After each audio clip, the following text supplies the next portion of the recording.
Magandang umaga, narito na ang mga unang balitang hatid ng GMA Integrated News.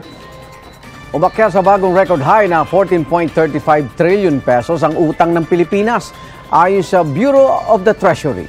Mula sa 14.24 trillion pesos noong Hulyo, nadagdagan pa na mahigit 105 billion pesos nitong Agosto. Sabi ng Bureau of the Treasury, tumaas ang utang dahil sa paghina ng piso kontra dolyar.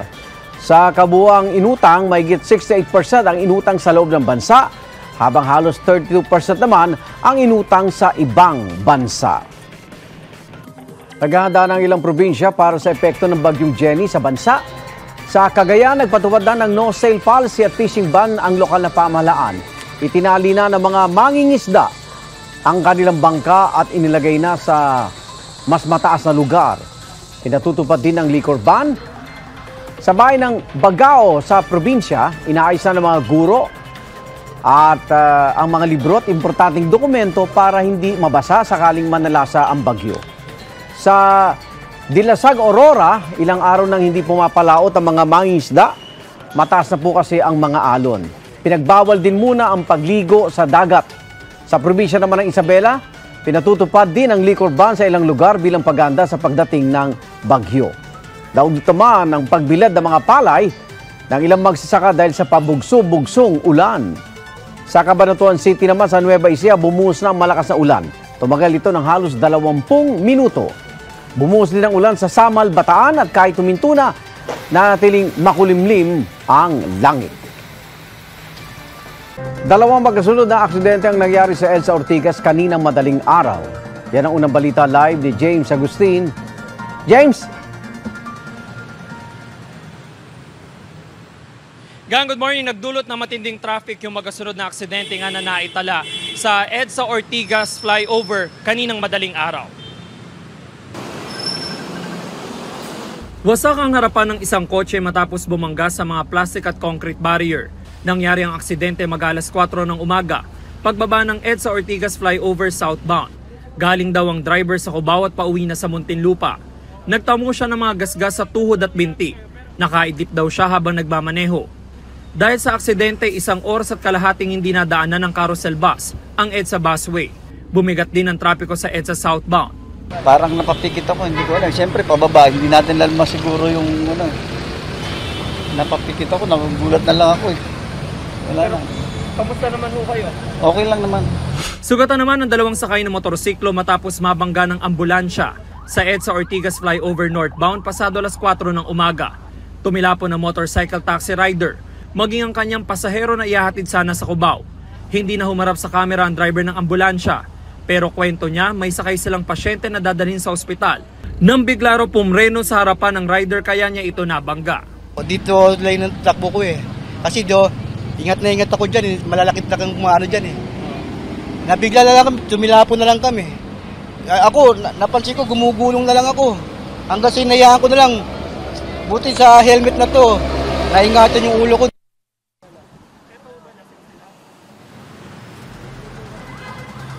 Samantala, Igan, pasado alas 5 din ng umaga na isang pasahero naman mula sa estasyon ng EDSA carousel bus dito pa rin sa Ortigas ang nahagip ng isang kotse habang papatawid.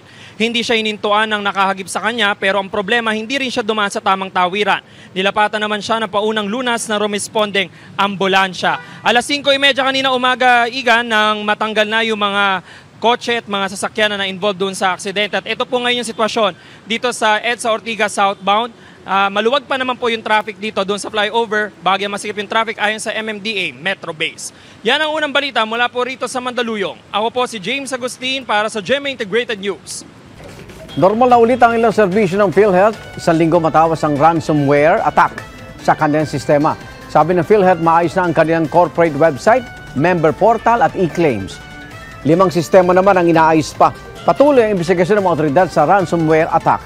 Lalo pag itingin ng PhilHealth ang seguridad ng kanilang online system at nagrekomenda ng bumuo ng task force para hindi na maulit ang cyber attack. Muli rin lang tiniyak na hindi nakompromiso ang impormasyon ng mga miyembro. Bumaba ang performance ratings ni Pangulong Bongbong Marcos at Vice President Sara Duterte ayon sa pinakabagong survey ng Pulse Asia.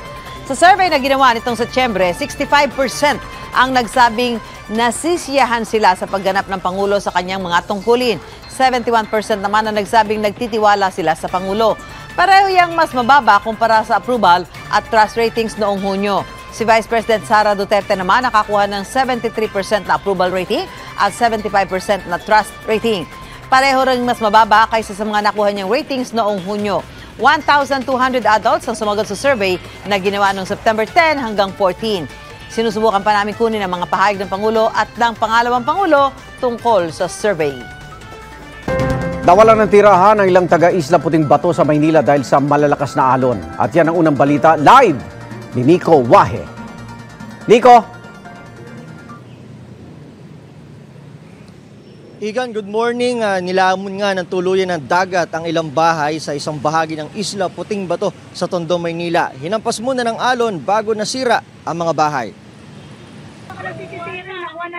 Alas 4 ng hapon ng linggo nang hampasin ng malakas na alon ng mga bahay na ito sa tabing dagat na sakop ng Isla Puting Bato sa Tondo, Maynila.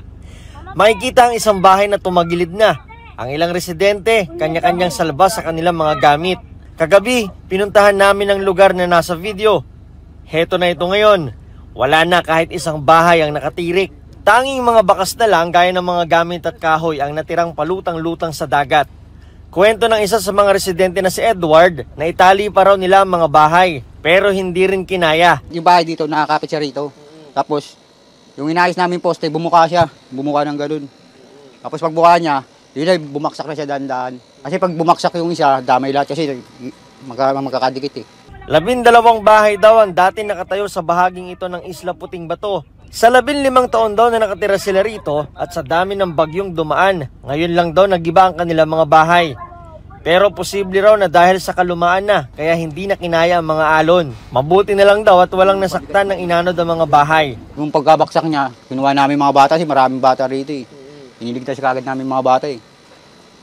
Yun, mabuti nakalabas lahat ng bata. Eh, yung ibang bata, nagtalunan sa dagat. Problema ngayon kung paano sila magsisimula. Wala po kami magawa kasi yung pero yung may-ari po dito eh. Eh, kung anong desisyon po ng Coast Guard, susunod na lang po kami. Wala po paglilipatan. Binabantayan na lang muna raw nila ang mga kahoy na pwede pa nila magamit para makapagtayo ulit ng kanilang mga bahay. Sa ngayon, nasa Delpan Evacuation Center ang mga residenteng inanod ang bahay. Doon muna sila mananatili hanggat wala pang mapaglilipatan sa kanila.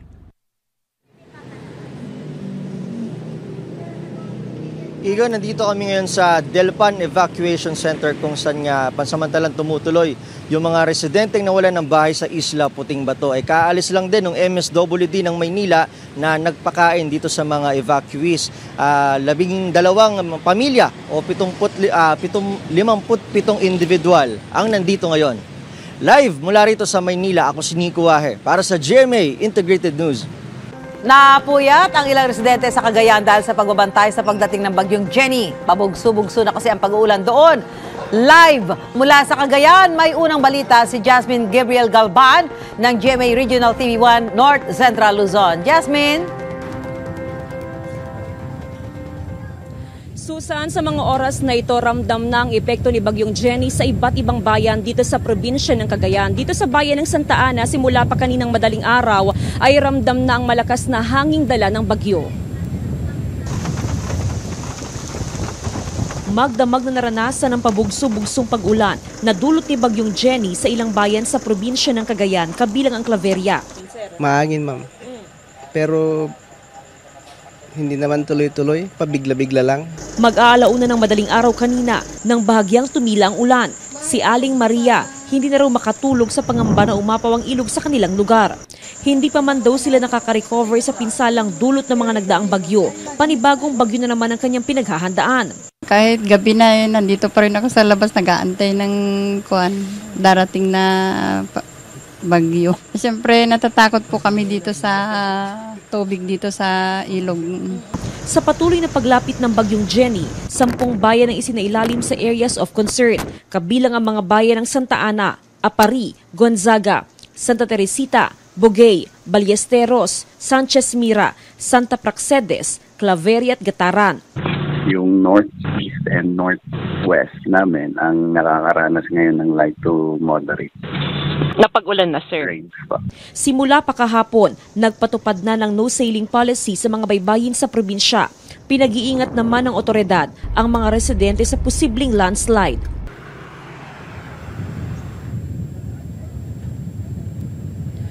Susan, simula pa kahapon ay nakaposisyon na ang mga food packs sa iba't ibang LGUs. Nakadeploy na rin ang mga rescue personnel sa iba't ibang bayan, partikular doon sa mga bayan na nasa bahagi ng northern portion ng Cagayan.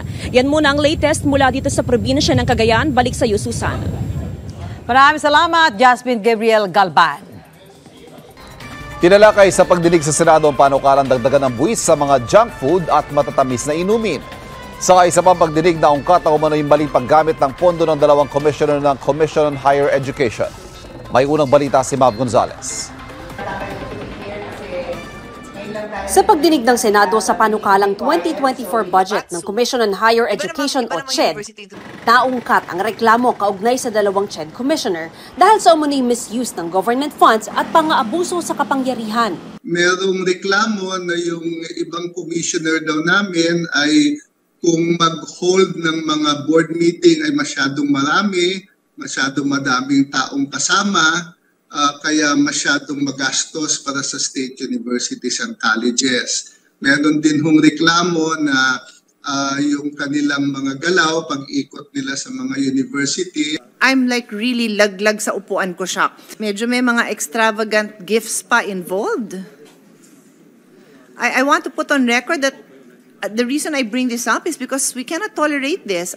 Kabilang sa reklamo kay Commissioner Aldrin Darilag ang umano'y paggamit ng pondo ng state colleges and universities o SUCs para sa mga biyahe niya at kanyang pamilya. Your wife went to Canada representing CHED. Is this true? On official business? Madam Chair, that's not true. Okay. Meron po akong ebidensya that would show na ako pong bumili ng ticket. At yung pagpunta niya po sa Canada ay personal trip niya. My 24 SUC presidents can attest to my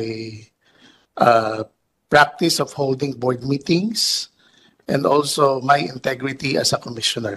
Inireklamo naman si Commissioner Joe Mark Libre dahil sa umunoy madalas na pamiting na pinapasagot daw sa mga SUC.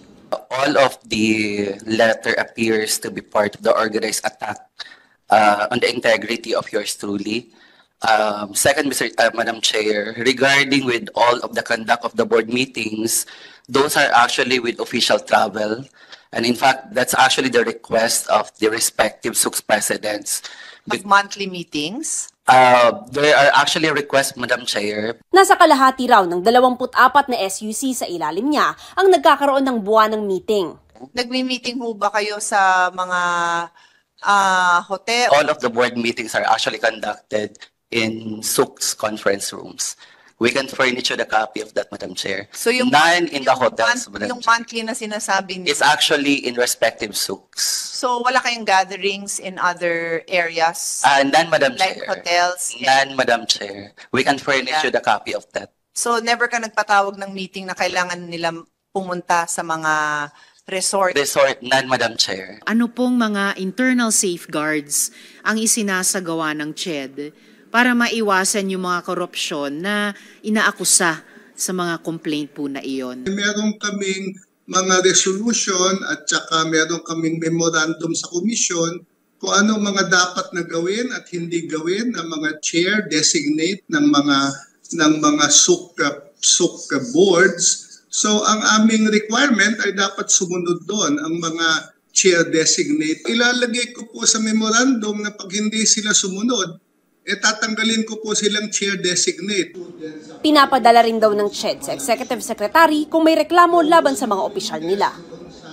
Tinalakay naman sa pagdinig ng Senado sa panukalang budget ng Department of Finance ang panukala nitong 10 pisong tax kada 100 grams o milliliter ng junk food, kasama ang mga candy, chichirya, dessert at ice cream. Gusto rin nilang itaas ang buwis sa sweetened beverages. Yung chichirya po ata ay tataksa ninyo. Ulam na nila yon. Now, siyempre, pag pinatuangan po natin excise tax yan, ipapasa po yan ng manufacturer. Maapektuhan po yung mga mahirap. Yun na lang po, siguro yung request ko sa inyo, pag-aralan niyo po mabuti Sabi ng DOF, pinag-aaralan pa rin daw nila ito at wala pang panukalang batas kaugnay nito. Ito ang unang balita. Mav Gonzalez para sa GMA Integrated News.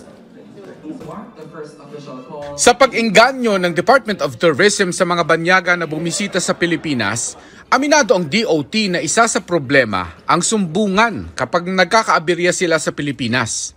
Isa sa mga hinaing ng ating mga partners sa tourism industry, yung ating travel stakeholders, ay pag nagkaroon ng problema or any issue yung ating mga foreign guests dito sa Pilipinas, more often than not, hindi po nila alam kung sino yung tatawagan nila or saan sila pupunta para makatanggap ng government information or assistance for that matter. Ang tugon dyan ng DOT, ang kanilang Tourist Assistance Call Center. Just dial 151-TOUR o 151-8687 at pwede kang magtanong ng tungkol sa mga accommodation, travel agencies, landmark sa lugar, anong activity meron doon o magreklamo. If I only have a week to spend on vacation, what good diving sites can you recommend? You can explore the waterways in Davao, Sarangani Province, Siargao, Dacac, General Santos, Cagayan de Oro, and Misamis Oriental, among others.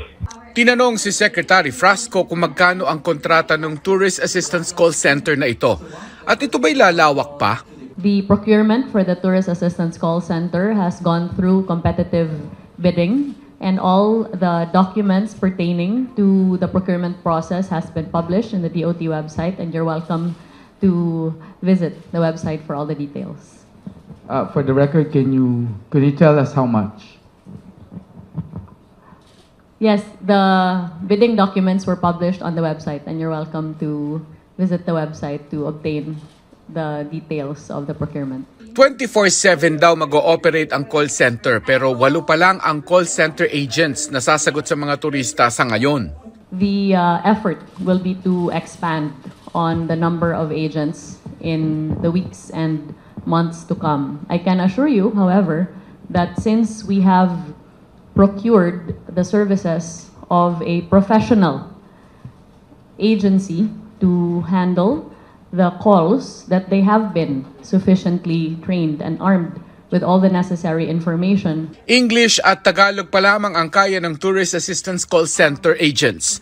Pero ang plano, pag-aralin din sila ng ibang foreign language. Ito ang unang balita. Mark Salazar para sa GMA Integrated News. Kinilala si Michael V ng Film Development Council of the Philippines bilang isa sa comedy icons ng showbiz. Pagpupugay ito ng industriya sa natatanging comedian sa larangan ng pelikula at telebisyon. Malaking karangalan daw para kay Bitoy aka Comedy Genius na mapasama sa mga bigating honorees sa ceremony na kinabibilangan ni Ay de las Alas, Eugene Domingo at Vice Ganda. At ng namayapang comedy king na si Dolphy. From funny sketches to parody, inaspire daw ni Bitoy na ma-level up ang standard ng comedy sa Pilipinas. Bukod sa nakakatawa, dapat daw ay may natututuhan at tinatamaan. Sabi rin ni Bitoy, sakto ang timing ng award dahil sa hamong kinakaharap ngayon sa larangan ng comedy. Congrats, Bitoy. Galing, galing. Every year, every generation po, mas nagiging mahirap magpatawa. We get more and more restrictions when it comes to making jokes and punchlines. Ako personally, kahit gano'n ang sitwasyon, asahan niyo po na hindi ako titigil ng paghahanap ng paraan para kahit papano mapangiti at mapatawa kayong lahat. Congratulations, Bitoy! Tama yung concern niya, pahirap ng pahirap for them, ha? Yes, so they have to really be aware of what they give out, the comedy that they give out to the people. Na nakakatawa pa, na nakaka-entertain pa rin. Congratulations, Bitoy! Igan, mauna ka sa mga balita. Mag-subscribe sa GMA Integrated News sa YouTube. Sa mga kapuso abroad, subaybayan nyo kami sa GMA Pinoy TV at sa www.gmanews.tv.